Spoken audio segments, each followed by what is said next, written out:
Hi, everybody, and thank you for joining this webinar. Today, we're going to talk a little bit about how networking teams can do more with less, with kind of a focus on people, really, because we know that that's a really big challenge for all of us these days is hiring and talent and keeping talent and growing teams. So we're going to kind of talk about some of those topics, and I'll kind of throw in a little bit about how Juniper Networks can help you with that. So to start, my name is Scott Snedden. I'm a senior director focused on data center networking at Juniper. I've been with Juniper for all told, maybe 12 years or so, 11 years, with a couple of stints at a couple of other companies, some software-defined networking startups and the like. So if you've seen me speak before, I thank you, and I thank you for tuning in again. But yeah, I focus on data center networking and primarily what Juniper's doing with Apstra, which was a relatively recent acquisition in 2021 that brought us some capabilities around intent-based networking and automation, sort of expanding on what Juniper's doing around automation. So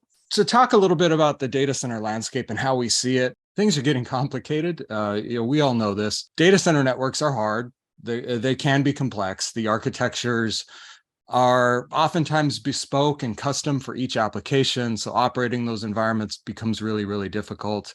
Understanding how that data center network operates from day to day is challenging for teams. Oftentimes, the knowledge of the network and how it operates exists in the mind of one or two engineers and isn't necessarily documented well. You don't necessarily always have that single source of truth of knowledge that is accessible to additional engineers, right? That single source of truth is usually in the mind of a guy or two. And, we all know that that's the reality. And then you start to add cloud and the complexity of the application environment that's running on top of that data center network. And the complexity problem is just exacerbating. We got to do things fast. Businesses are moving quickly. Changes are happening rapidly. The demand on the network team to keep up with those changes is higher and higher all the time. We have to do things quickly. We have to automate to be able to keep up with that need for speed. There's also the factor of the data center network itself needs to be faster. That's well understood. Things are moving from 10 to 100 to 400 gig really quickly. And so you need to build your networks to be able to keep up with that demand for speed. But really, I think more impactfully, we need to focus on how our teams can keep up with the rapidly changing environment. We're all living through supply chain issues. I work for a vendor. We're living through it on our side. You as customers, I'm sure, are just pulling your hair out, trying to get gear and how you manage through that.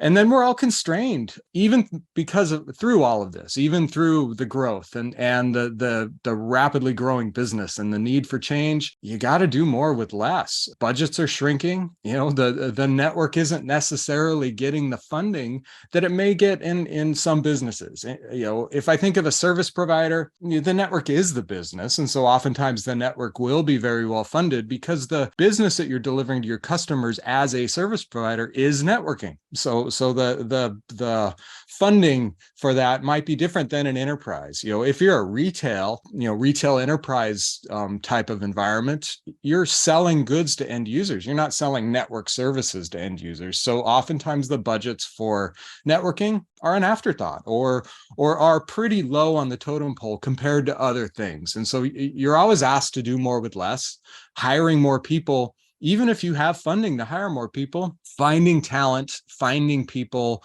training people to effectively operate that complex data center environment is extremely difficult. And so I'm actually going to talk mostly about these constraints today and what you can do to address some of that and what you can do to kind of think about your hiring strategies a little bit differently. I gave a webinar maybe a year ago or so, and I talked about the Great Resignation. That term Great Resignation has sort of fallen out of popularity. And the industry is largely talking about this as a great reshuffling. We can't deny that over the last several years, a lot of people have changed jobs. People have transitioned. People have had the opportunity to rethink their personal priorities.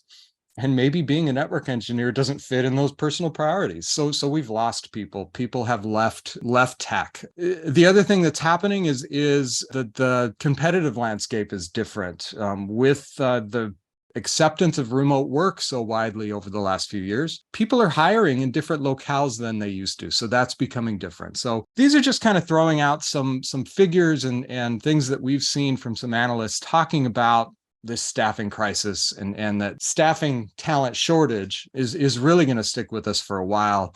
And so we as IT leaders, we as networking teams probably need to maybe approach our hiring and team building and team maintaining practices a little bit differently. Like I said, remote work has really changed the landscape for how we manage people, how we hire, how we recruit. Your best network engineer is absolutely being recruited by a web scale company, right? I live on a coast. I live in the Silicon Valley, and I've known for decades, really, that the competitive landscape here is different than other parts of the world. I'd go talk to a customer in the Midwest, and they're not necessarily competing for talent with Amazon like we do here in the Silicon Valley.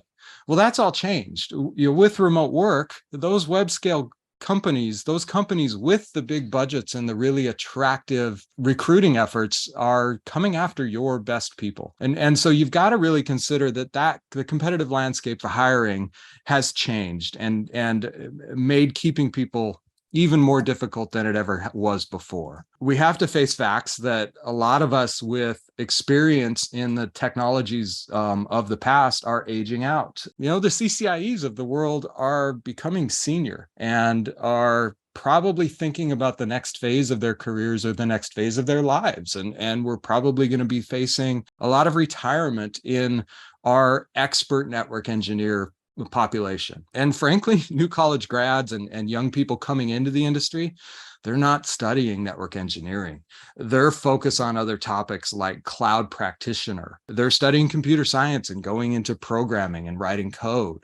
And so the pool of people that we can draw from to hire network engineers is shrinking, not just in the competitive way, but there just aren't as many network engineers coming into the business. And so what all this says is you're not always going to have data center experts to operate that expert data center. That expert, bespoke, customized data center environment that you've built out of necessity over the last 10, 15, 20 years, well, it takes experts to operate, and those experts just aren't going to be there. And so we need to think differently about how we approach data center networking, not just to take advantage of new technology, not just to go fast and keep up, but to address this talent shortage, to address this problem we have with just not having experts available to us. So what should you do? I've got 3 things that I think you should focus on. The first is to simplify your environment. Move away from that bespoke custom architecture that you've got operating into standard cookie cutter building blocks. You need to automate. We all know that this is key to doing more with less. Tesla couldn't build the number of cars that they have if they didn't have a extremely automated assembly line. I mean, this historically is a well-known approach to addressing the need for speed, to addressing the need for doing more with less, is you've got to automate, but you've got to do it intelligently and you've got to do it carefully. Expecting a network engineer that doesn't have a background in computer science to suddenly learn how to write code, well, that's probably not going to be successful. And so you need to adopt an automation practice, but you need to do it carefully. You need to do it with tools that enable you, and you need to leverage talent outside of the network engineering org, which brings me to that last point. Hire those cloud practitioners. I like to think that if you're hiring a network engineer, you're probably going to look for 3 things. You're going to look for somebody with some skills in network engineering. You're going to look for somebody with the aptitude and personality that makes you confident that they can learn and adapt to your environment. And you probably want to look for somebody in this modern era that understands more than just network engineering, that understands cloud applications and cloud architectures, because that's going to be really important to how IT operates, is understanding cloud, right? So if I think of their network engineering skills, their people skills, their soft skills, and their cloud skills, heck, if I can find 2 out of 3, I think that that's a good hire. And so knowing what we know about losing expertise in networking and data center, so maybe look for people that have cloud practitioner certs that have an understanding of how an AWS environment operates and clearly can demonstrate the aptitude to learn. And then you can teach them those network engineering skills. So don't rule out a possible new hire because they didn't write BGP on their resume. Maybe look for those other skills and think about what those skills can bring to your networking team. So, the first point, I'm going to kind of step through those 3 items there that I just talked about. On the topic of simplification, we advocate that you modernize your data center footprint. The physical architectures, the physical systems that are running can no longer be bespoke, can no longer be single vendor proprietary solutions that only support a given application and can't effectively be reused across other applications. So the way the industry is really converging on supporting this is technology called EVPN VXLAN, CLO fabric, data center fabric architectures.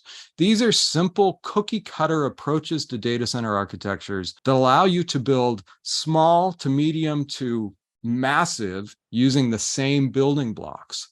So then when you think about operating those environments, you have a consistent methodology to operate any data center environment so long as they comply with this sort of cookie cutter building block approach. This is how Facebook and Amazon and Microsoft operate their massive data centers. They're using fabric technology, IP routing technology, and then EVPN VXLAN as an overlay to accommodate those bespoke applications without changing the fundamental building blocks of the network. So this is the way to build data centers. There's a lot of information out there. Would be thrilled if you reached out to Juniper to learn more about data center fabrics and EVPN VXLAN, because we are experts in this topic and can help you with that. But there is a wealth of information out there to help you learn about what a data center fabric is and what I mean by EVPN VXLAN. Now, the reality is, especially in enterprise environments, finding skilled people to support you in that EVPN VXLAN deployment might be challenging. That aging gray-haired CCIE probably knows an awful lot about 3-tiered data center architectures and spanning tree and OSPF.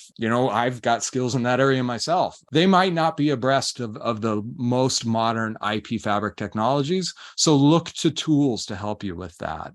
Juniper has a tool called Apstra that I mentioned before that is intended to be that easy button automation tool for that EVPN VXLAN environment. There are others on the market as well. Second, think about automation. I talked about automation. I talked about the need to, one of the key things to do more with less is to automate those things that you do every day. But step 1 of any automation journey is to capture and understand that single source of truth. I mentioned early on, one of the challenges that we have in the business, in the industry, is that the single source of truth of your network, the document for your network, lives in the mind of 1 or 2 people, maybe in a handful of spreadsheets and on a whiteboard. But if I walked into a new shop as a new hire and said, "Hey, great, I'm glad to be here. Show me your network document so I can start to learn how your network operates," well, you probably don't have a document that you can effectively share with that person.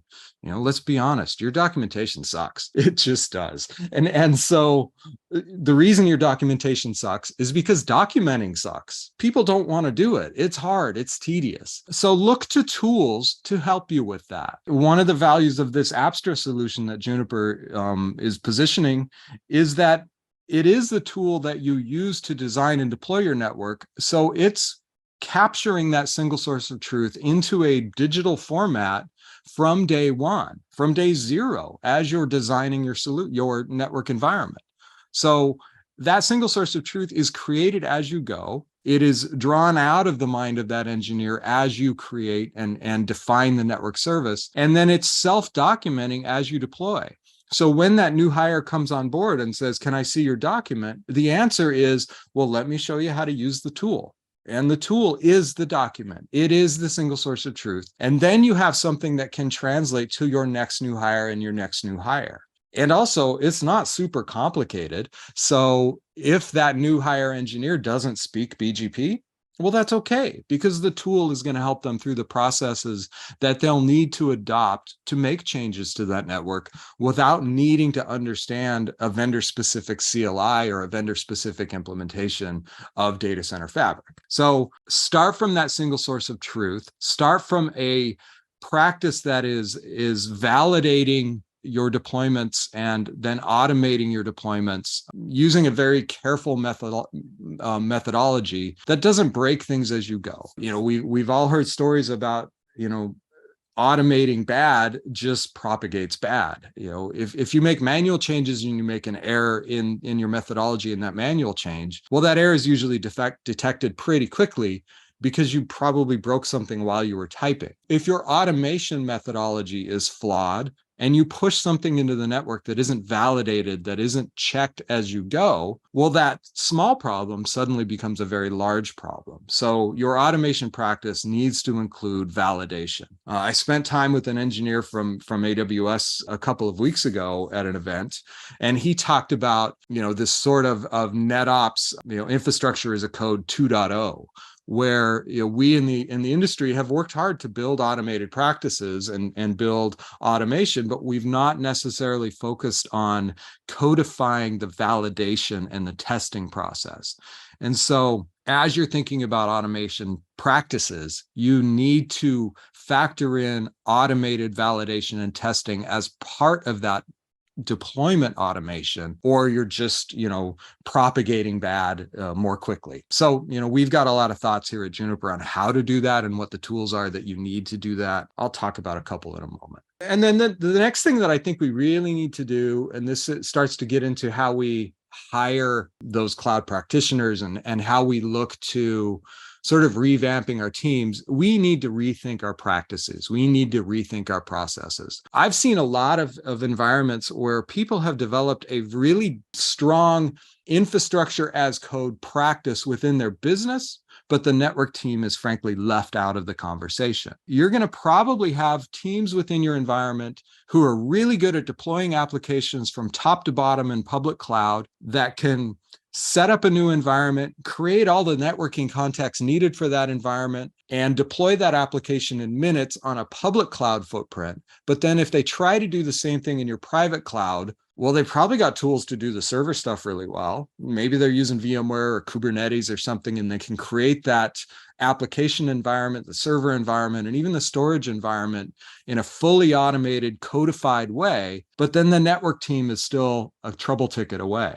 And if they need change on the network, well, that's a manual process, or maybe it's an automated notification to a Slack channel or something, but it's not an automated end-to-end workflow. It's an automated notification, and then somebody from the networking team has to pick up the ball and go get that done.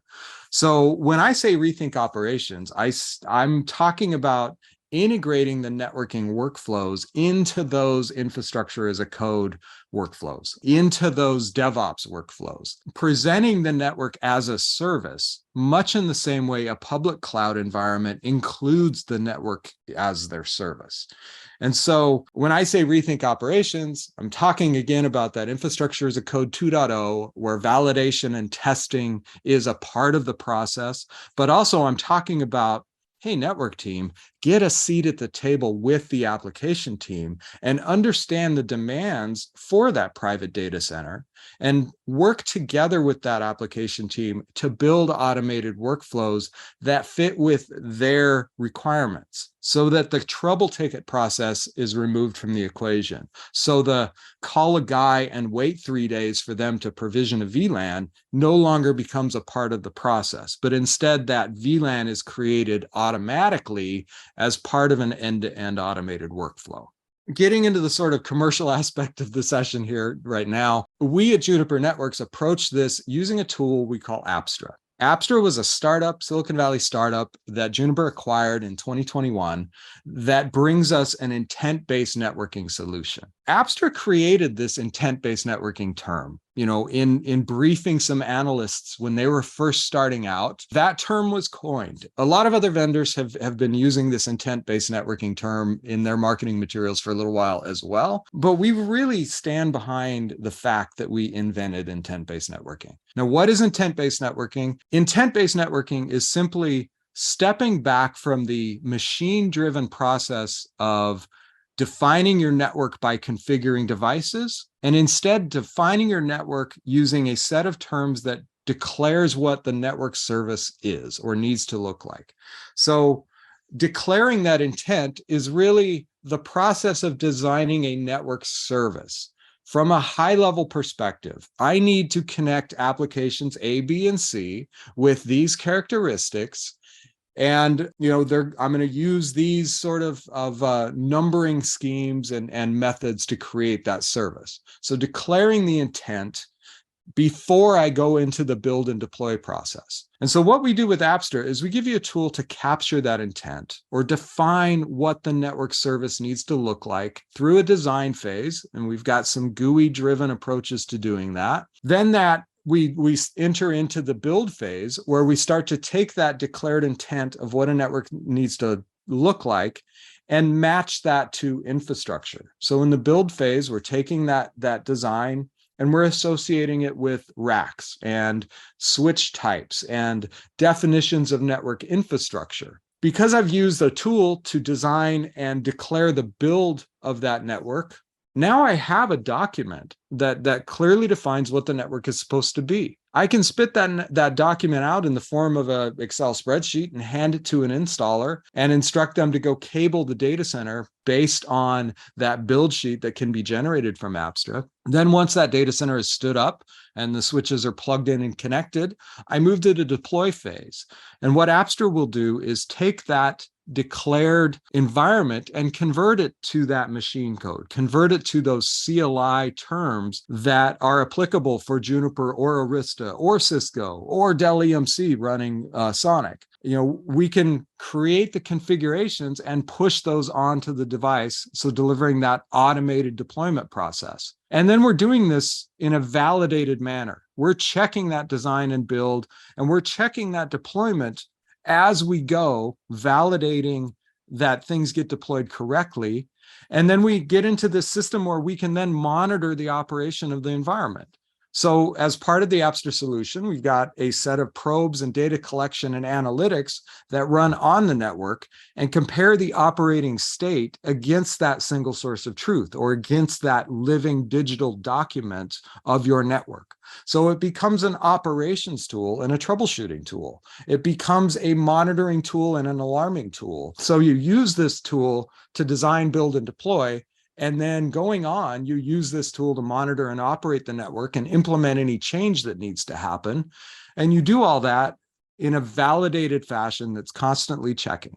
So, we're the only management system on the platform that delivers that entire lifecycle process. There are others that dabble in areas. All of the others on the market do it in a proprietary fashion and will only work with that vendor's hardware. We are the only multi-vendor solution that does anything like this as well. So with, of course, support for Juniper hardware, but also Arista and Cisco and the Sonic ecosystem with Dell EMC. We've also got some really powerful operational integrations with VMware. So if you've got a VMware environment, we've got some plugins that will allow the VMware operator to have visibility and be able to automate network services.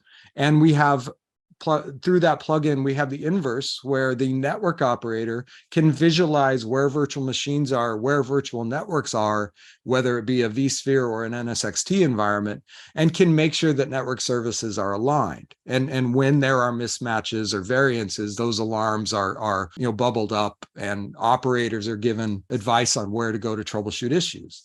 We've also got a really powerful set of tooling around Ansible and a brand new one down at the bottom there. That's why the icon is sort of standing out on its own. We've got some new Terraform integration that's just been introduced in the last few days. And so, to that end, as I think about bringing in the network team with my IT services a little more holistically, what I encourage you to do is to work with your DevOps teams, work with your application teams, and understand the tooling that they are using and then present your network services to them using their language. Terraform is a really popular end-to-end automation tool that's widely used across the industry to operate all kinds of application environments across public clouds and in private data centers. And so with this new Terraform provider that we've published for Juniper Apstra, this is on the HashiCorp Terraform website. You can go download this. It is a formal approved Terraform provider. You can start to present your network as a service to a Terraform-based workflow. We can also do this with Ansible. We can also do this with some of the VMware integration that I mentioned before. I just want to highlight this Terraform framework as a new item that we've just introduced, a very, very exciting and powerful one to allow you to present your network as a service into your application environment more effectively. Also, back to that topic of hiring those cloud practitioners, in general, those cloud practitioners are going to have expertise in these languages and can come and help contribute to your network team to help build this sort of integrated automation. Using Juniper Apstra below that makes that automation a lot simpler, because I'm presenting a single API to that larger framework representing an entire network, rather than asking an application team to understand your network topology and know which switches to automate to. This is a very simple way to plug into a higher level automation environment. And then we've got some proof points around Apstra and how it's had a positive effect on a lot of businesses. Juniper made the acquisition of Apstra a couple of years ago now. We've got a lot of customers under our belt that are happily using Apstra to automate their environment.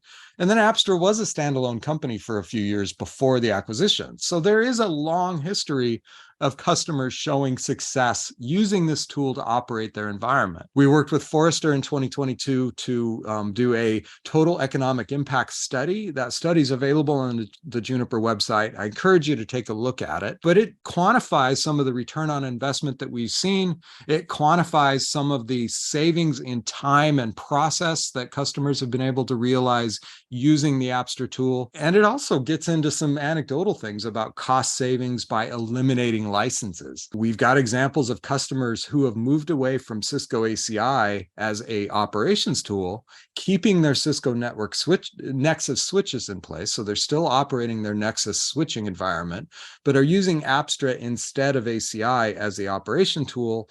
And they're seeing a huge savings in license and maintenance costs over keeping that ACI license alive. So, a lot of really valuable measured results that we can show for Apstra in any environment, not just a Juniper hardware-based environment.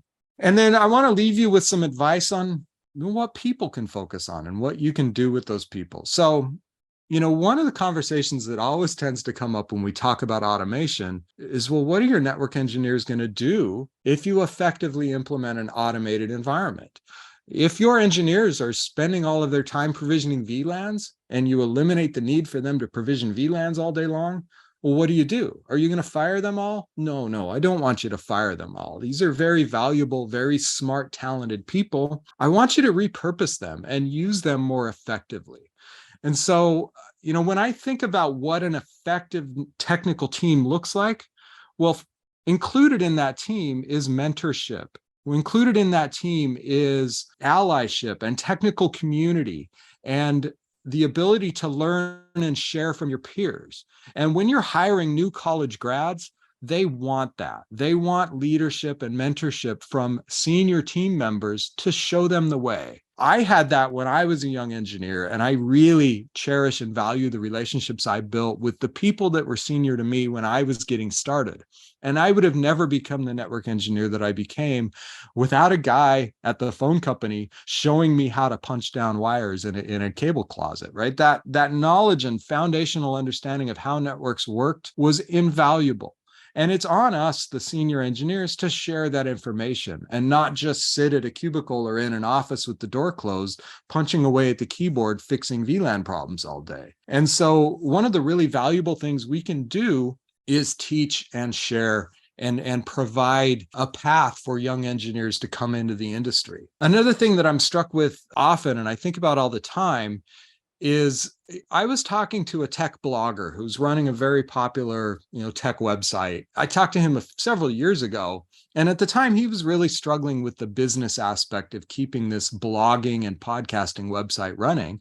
And I asked him, "Why are you doing this?" Because he had a day job. He was a network engineer for a large enterprise, but was trying to get this other thing off the ground. And I just asked him straight up, "Why? Why are you doing this?" And he told me something that I'll never forget. He said, "The best way to become an expert on a topic is to share it with somebody else. You can practice and learn and take classes and use those skills yourselves, and you'll have a good, solid understanding of those skills. But to really take it to the next level and fully understand what you're doing, you need to write about it. You need to talk about it. You need to teach others how to do this." As a side, I'm actually studying to be a yoga teacher outside of the tech business. And one of my teachers shared this little sort of anecdote that said a new teacher teaches for others and practices for themselves, but a experienced teacher practices for their students and teaches for themselves. And the way I took that is, as you get experience sharing information, you actually learn more by sharing than by doing. So back to what I said before, doing will help you understand, but to truly master a topic, you need to share it with others. And what I've seen is sharing with others becomes more rewarding than just keeping a network up and running and doing your job at the bare minimum. So I encourage you to mentor and teach, build those technical communities. And then the other really positive side effect that businesses can realize is those really smart network engineers that are heads down putting out fires all day, they can actually work on hard business challenges. As IT leaders, we know we have all kinds of projects that we've been ignoring for a long time because we just haven't had time to focus on them. Well, we can incent and guide and leverage those engineers to work on things that might be peripheral to the network itself. And that could have a really positive impact on the business. So, when I think about doing more with less, I think about people, and I think about leveraging those people more effectively and leveraging those people to improve your company and improve your environment. You could do that with teaching, with building technical communities, and with tackling hard business challenges using the talent that you have in-house. And if you create this culture, you're going to create a more attractive environment that people are going to want to come to. And those new college grads with those cloud certifications, they might not want to take that offer from that cloud scale company, that web scale company. They might want to come for work for your enterprise because you've built a culture that is attractive. So with that, I want to thank you for your time. I really appreciate you spending the time with me today. And please reach out through juniper.net if you have any further information on any of these topics. Thanks.